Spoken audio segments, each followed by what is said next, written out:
The television courtroom had never witnessed such a moment of pure, unfiltered disrespect from someone so young. 12-year-old Ethan Cole walked into Judge Harper's courtroom with his AirPods Max firmly planted on his ears, his latest iPhone glowing in his hands, and an expression of boredom that suggested he'd rather be anywhere else on planet Earth. His designer sneakers, worth more than some people's monthly car payments, squeaked against the polished floor as he slouched toward the defendant's table without so much as a glance at the elderly woman whose life he had deliberately destroyed for TikTok views. What happened in the next 8 minutes would become the most viral courtroom moment in television history, shared over 80 million times across every social media platform imaginable, determined with Judge Harper's response becoming a rallying cry for parents, teachers, and anyone who believed that consequences still mattered in a world where children seemed increasingly untouchable. But here's what makes this story absolutely insane. Ethan didn't just get a lecture, he didn't just lose the case. What Judge Harper did to this entitled 12-year-old was so devastatingly precise, so righteously furious, and so perfectly calibrated to hit him exactly where it hurt most, that it silenced not just Ethan, not just his enabling mother, but the entire courtroom and eventually millions of viewers who couldn't believe what they were witnessing. The words that came out of Ethan's mouth, the disrespect he showed to a decorated judge with 35 years of experience, triggered a response that would be studied in parenting classes, shared in teachers' lounges, and referenced in therapy sessions for years to come. Judge Harper didn't just rule against him. She delivered a masterclass in accountability that would actually change this kid's entire life trajectory. Before we show you the exact moment when Ethan called Judge Harper a Karen to her face and told her she had boomer energy, you need to understand who these people really were and what brought them to this explosive confrontation. Because this wasn't just about one disrespectful comment or one destroyed garden. This was about a pattern of behavior that had been escalating for years, enabled by a mother who was too afraid to be a parent and directed at vulnerable people who represented everything wrong with how Ethan had been allowed to move through the world without ever facing real consequences. Hit that like button right now if you believe kids need to learn respect and that parents need to actually parent instead of trying to be their child's best friend. Subscribe, because what Judge Harper reveals about Ethan's pattern of behavior will absolutely shock you. And trust me, the next 20 minutes will restore your faith that karma is not only real, but sometimes it wears a judge's robe and has zero patience for entitled behavior. Ethan Cole was the perfect storm of modern parenting failures. At 12 years old, he had a TikTok account with 50 Zuzan followers built entirely on content that mocked adults, disrespected authority figures, and celebrated getting away with behavior that would have gotten previous generations grounded for months. His single mother, Laura Cole, had spent the 3 years since her divorce trying desperately to be the cool parent, the understanding parent, the parent who treated her son like a friend instead of a child who needed boundaries, discipline, and consequences. She worked as a marketing coordinator and made decent money, which she spent liberally on Ethan, buying him every new gadget, every expensive pair of sneakers, every item he demanded, because saying no felt too much like conflict, and conflict felt too much like the failed marriage she was still processing. Ethan's world was one of zero accountability. When he talked back to teachers, Laura defended him and blamed the school system. When he was suspended 4 times in 2 years, she complained about how schools didn't understand creative kids. When neighbors complained about his behavior, she wrote them off as overly sensitive and told Ethan to ignore the haters, using the same language he used about his TikTok comments. She had already paid out $6 700 to 3 different neighbors over the past 18 months to make problems disappear, to avoid Ethan facing any legal consequences, to maintain the illusion that her parenting approach was working. It wasn't working. Ethan was becoming more entitled, more aggressive, and more convinced that his social media followers made him important, that adults were obstacles to be mocked, and that consequences were things that happened to other people. The person who would finally change everything was 72-year-old Margaret Alvarez, a retired teacher who lived next door to the Coles and had spent 30 years cultivating a garden that was her pride, joy, and living memorial to her late husband. Margaret Alvarez represented everything beautiful about patience, dedication, and love that transcends death. Her garden wasn't just a collection of plants. It was a living museum of her 40-year marriage to Carlos Alvarez, who had passed away from cancer 3 years earlier. Carlos had planted the first rose bushes the week they moved into their modest home in 1983, working in the soil with his bare hands because they couldn't afford proper gardening tools yet. Over 4 decades, that garden had grown into something extraordinary, rare varieties that Carlos had cultivated, from cutings, roses that bloomed in colors most people had never seen, specimens that professional horticulturists had offered to purchase for thousands of dollars. Margaret always refused to sell. These weren't just flowers. They were Carlos's legacy, her daily connection to the man she had loved since she was 17 years old, her reason to get out of bed every morning and tend to something that needed her care.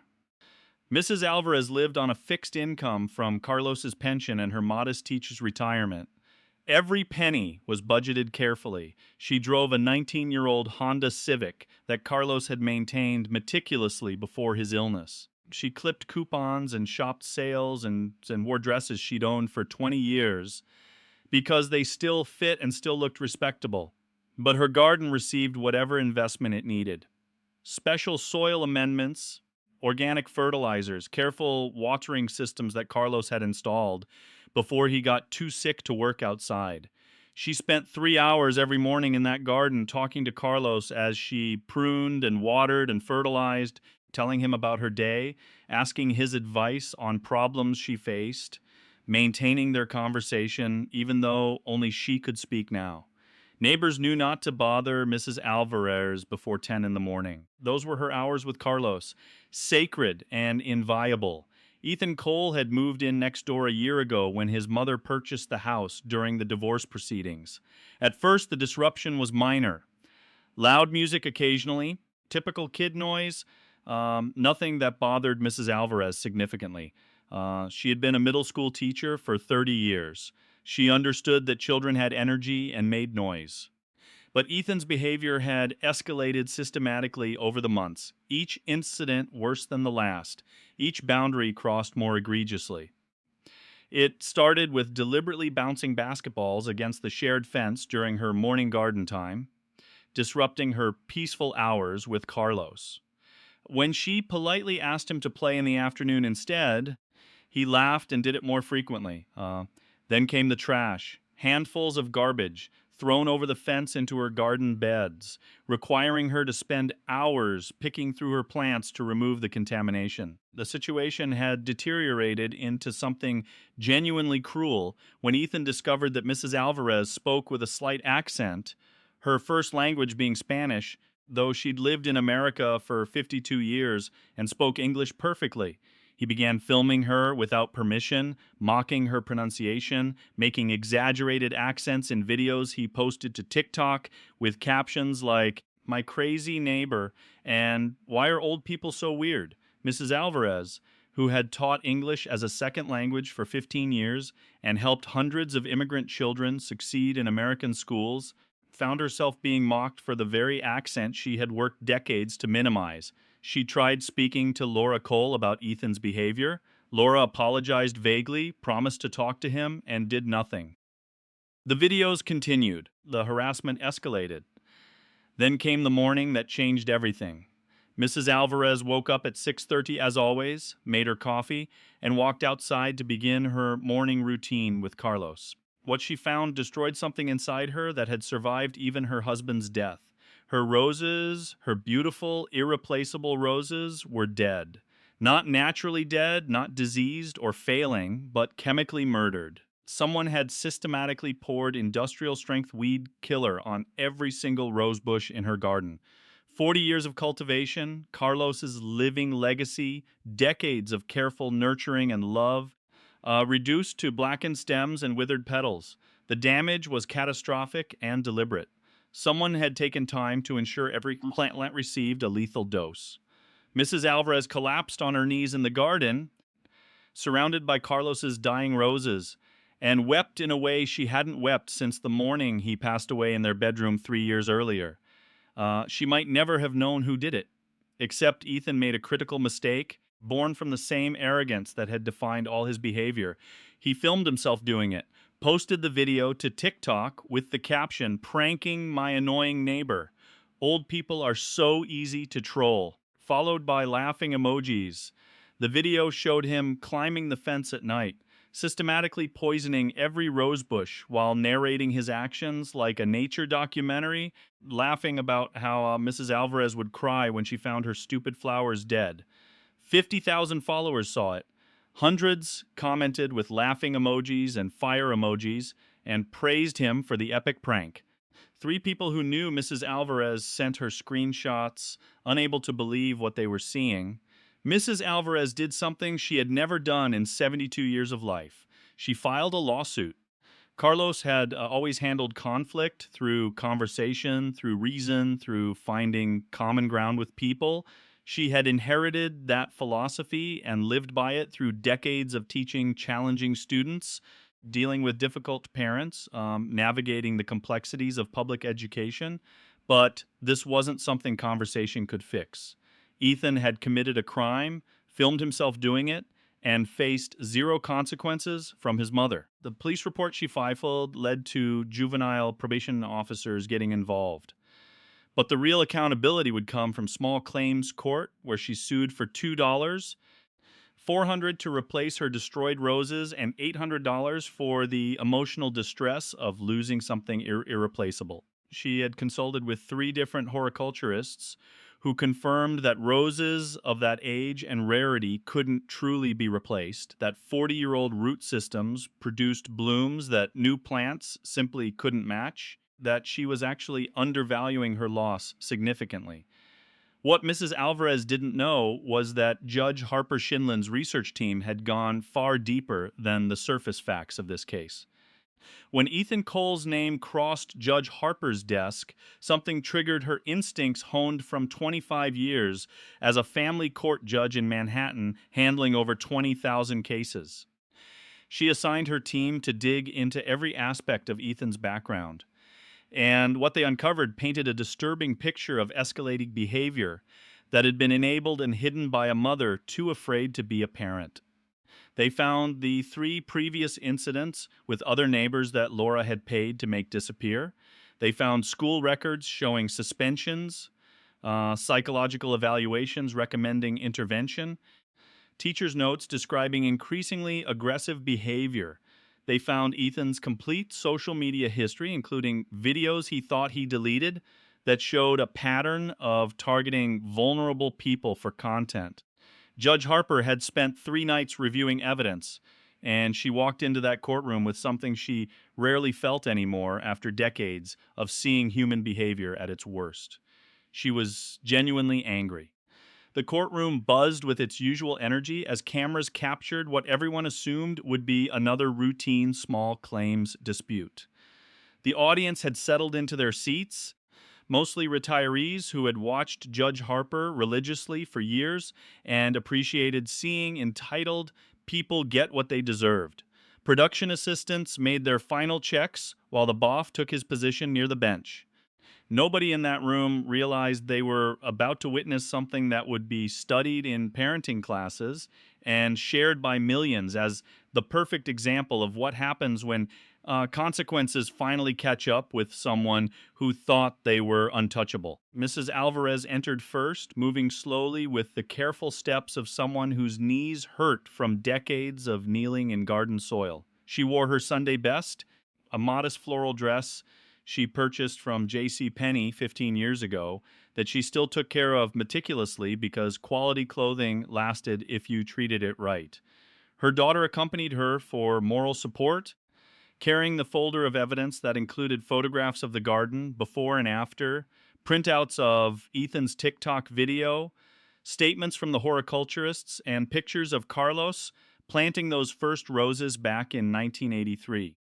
Then Ethan and Laura Cole made their entrance, and the atmosphere in the courtroom shifted immediately. Ethan walked in like he was entering a shopping mall. AirPods Max covering his ears, phone held at eye level as he scrolled through what was probably TikTok, completely oblivious to the solemnity of the courtroom or the gravity of why he was there. He didn't acknowledge the Biff's presence, didn't glance at Mrs. Alvarez sitting 20 feet away, didn't register that he was in a place where respect and decorum actually mattered.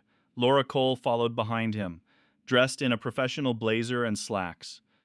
Her face showing the nervous tension of someone who knew this situation was serious, but had no idea how to control her son anymore.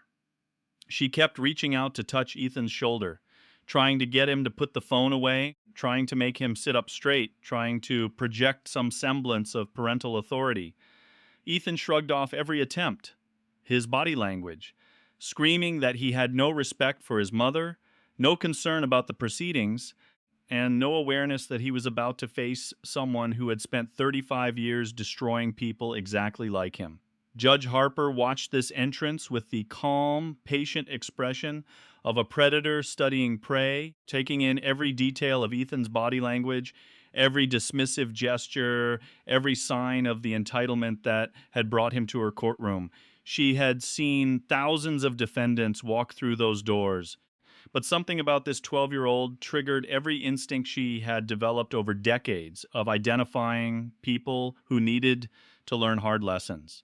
The BAE called the court to order, and Judge Harper leaned forward slightly in her chair, that slight smile playing at the corners of her mouth that experienced viewers recognized as the calm before a devastating storm. She had already made her assessment in the first 30 seconds of observation, and now she was ready to systematically dismantle the facade of this entitled child who thought his social media followers made him important. Judge Harper opened the proceedings with her signature razor-sharp focus, her voice cutting through the courtroom atmosphere like a scalpel through tissue. Mrs. Alvarez, you're suing Ethan Cole for $3, $200 in damages to your property. Tell me what happened. Her tone was professional but carried an undercurrent that suggested she already knew far more about this case than the basic facts suggested. Mrs. Alvarez began her testimony with visible emotion, her voice cracking as she described the garden that Carlos had planted 4 decades ago, explaining how those roses represented their entire married life together. How she spent every morning talking to her late husband while tending the plants he had loved. She showed the photographs, the before images revealing a garden of breathtaking beauty, rare blooms and colors that seemed almost unnatural in their vibrancy. The after images showing blackened stems and withered petals, systematic destruction that could only have been deliberate. Then she played Ethan's TikTok video on the courtroom screen, and the audience gasped audibly as they watched a 12-year-old child narrate his deliberate destruction of an elderly woman's most precious possession while laughing about how she would cry when she discovered what he'd done. Throughout Mrs. Alvarez's testimony, Ethan sat slouched in his chair with one AirPod still in his ear, his phone resting on his lap just below the table where he thought Judge Harper couldn't see it. His face showed absolutely no remorse, no empathy, no recognition that he had caused real harm to another human being. He rolled his eyes when Mrs. Alvarez's voice broke with emotion. He sighed loudly when she described how Carlos had planted each rosebush by hand. He muttered something under his breath that the microphones barely caught, but sounded distinctly like so dramatic when she explained that some of these plants could never be replaced. Laura Cole kept elbowing him, whispering frantically for him to sit up straight, to look respectful, to please just behave for 20 minutes. Ethan ignored every attempt at parental correction, his body language broadcasting to everyone in the courtroom that he had no respect for his mother's authority and no concern about the consequences he might face. Judge Harper's first direct address to Ethan came with deceptive calmness that anyone familiar with her style recognized as a warning shot across the bow. Young man, put the phone away now. Ethan's response was to let out an exaggerated sigh, the kind of sound a teenager makes when asked to do basic chores, before slowly and deliberately sliding the phone into his pocket with movements that communicated maximum disrespect through minimum compliance. He removed one AirPod but left the other one dangling around his neck, a small act of defiance that suggested he would follow the letter of instructions, but not the spirit. Judge Harper's eyebrows raised slightly, the first visible sign that she had cataloged this disrespect, and added it to the growing list of corrections this child desperately needed. Laura Cole launched into her defense with the desperation of someone who knew she was fighting a losing battle, but had to try anyway. Your Honor, Ethan is fundamentally a good kid who made a terrible mistake. Mrs. Alvarez is understandably upset, but I think she's exaggerating the value of these roses. They're plants. We can replace them. Ethan didn't understand how much they meant to her. He's only 12 years old. He doesn't fully grasp consequences yet. He thought it was just a harmless prank for his social media. Kids today live in a different world with different values. I've already disciplined him at home. We've had long conversations about respect and property. I really think we can settle this reasonably without involving such a large financial judgment. Every word that came out of Laura's mouth made the situation worse. Each excuse reinforcing that this mother had spent years enabling her son's behavior, teaching him that consequences were negotiable and that being young exempted him from accountability. Judge Harper's response to Laura was swift and surgical. Ma'am, at 12 years old, children absolutely understand right from wrong. They understand that destroying someone's property is wrong. They understand that causing pain to others is wrong. Your son didn't just understand what he was doing, he filmed it, he posted it publicly. He laughed about making an elderly woman cry. This wasn't a prank. This was cruelty for entertainment. Then Judge Harper turned her full attention to Ethan, her voice carrying the weight of 35 years of judicial authority. Young man, look at me when I'm speaking to you. Ethan finally dragged his eyes away from his lap, where his hand had unconsciously drifted back toward his phone. He looked at Judge Harper with an expression that mixed boredom with mild annoyance, as if this entire proceeding was an inconvenient interruption to his day. Judge Harper asked the question that would trigger the moment that silenced the room and changed everything. Do you understand that what you did was wrong? Ethan's response came with the casual dismissiveness of someone who had never faced real consequences and genuinely believed he never would. I mean, like, it's literally just flowers. She can buy more. It's not that deep. The audience gasped collectively. Laura closed her eyes as if she could somehow make this moment disappear through force of will. Mrs. Alvarez's daughter reached over to squeeze her mother's hand as tears formed in the elderly woman's eyes. Judge Harper's expression hardened into something that made the Biff instinctively straighten his posture. Not that deep, she repeated, her voice dropping into that dangerously quiet register. You destroyed something irreplaceable, and you think it's not that deep. Ethan, emboldened by 12 years of getting away with everything, actually shrugged and delivered the line that would seal his fate. Whatever. Boomers are so dramatic about everything. The courtroom entered a state of suspended reality where time seemed to stop completely. Judge Harper slowly rose from her chair, an action she reserved for moments when proceedings transcended normal judicial boundaries and entered territory that demanded physical emphasis. Her movement was deliberate and controlled, each second stretching into eternity as everyone in the courtroom recognized they were witnessing something unprecedented. Her voice, when she finally spoke, was deadly calm, the kind of calm that precedes complete annihilation. Excuse me, what did you just say? Ethan, completely misreading the situation with the confidence of someone who had bullied his way through every authority figure in his life, actually doubled down on his disrespect. I said, boomers are dramatic, like you're all the same, getting mad over nothing. It's giving Karen energy. Honestly, he actually smirked at the camera as he said it, believing he had just delivered a devastating insult that his TikTok followers would celebrate when this episode aired. Judge Harper's response began with a statement that would be quoted in parenting articles and therapy sessions for years to come. Young man, let me tell you what I understand. I understand that you are 12 years old and already on a path to becoming someone nobody will want to be around. I understand that your mother has failed you by never teaching you that actions have consequences. I understand that you think your social media followers make you important, but they don't. They're watching you fail and they'll move on to the next person in a heartbeat. She paused, letting each word sink in before continuing with increasing intensity. What you don't understand is that you are not special. You are not unique. You are a child who has been allowed to behave like a tyrant. And that ends today in my courtroom. You destroyed something precious because you thought it was funny. You mocked an elderly woman who has done nothing to you except exist near your property. You showed no remorse, no empathy, and no respect whatsoever. Ethan's smirk had completely vanished now, replaced by the first genuine fear he had probably felt in years. His face had gone pale as Judge Harper continued her systematic dismantling of his entire worldview. She revealed the evidence her research team had uncovered. The three previous incidents with neighbors that his mother had paid to make disappear. The $6,700 spent covering up his behavior. The school records showing escalating problems.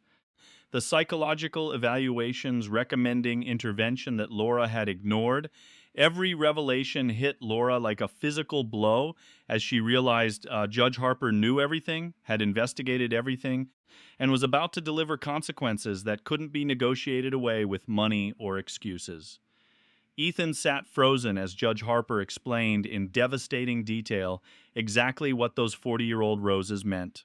How Carlos Alvarez had planted them while battling cancer.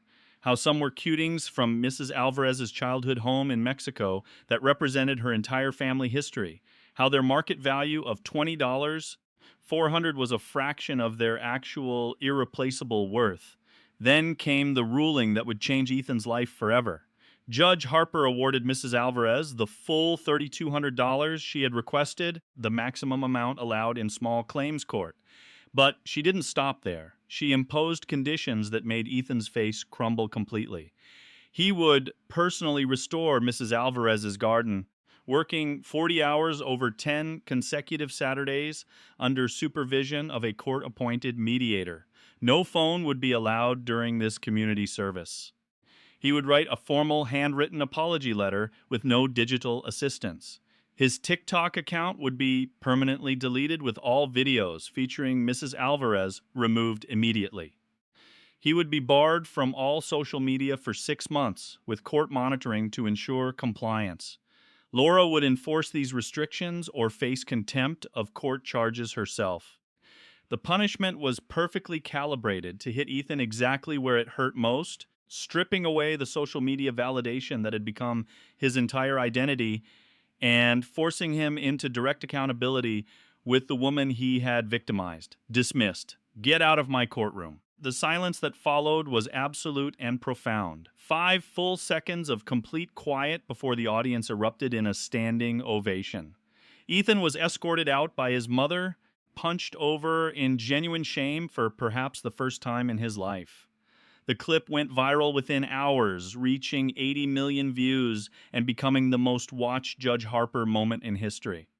But the real story was what happened after, during those 10 Saturdays in Mrs. Alvarez's garden, where Ethan slowly transformed from entitled brat into a young man who finally understood that actions have consequences, that people have value beyond their social media presence, and that sometimes the kindest thing someone can do is force you to face the truth about yourself. By the final Saturday, Ethan was asking Mrs. Alvarez to teach him Spanish while she taught him about roses. And an unlikely friendship formed between a 12-year-old who needed to learn empathy and a 72-year-old woman who still believed that broken children could be fixed with patience, boundaries, and love.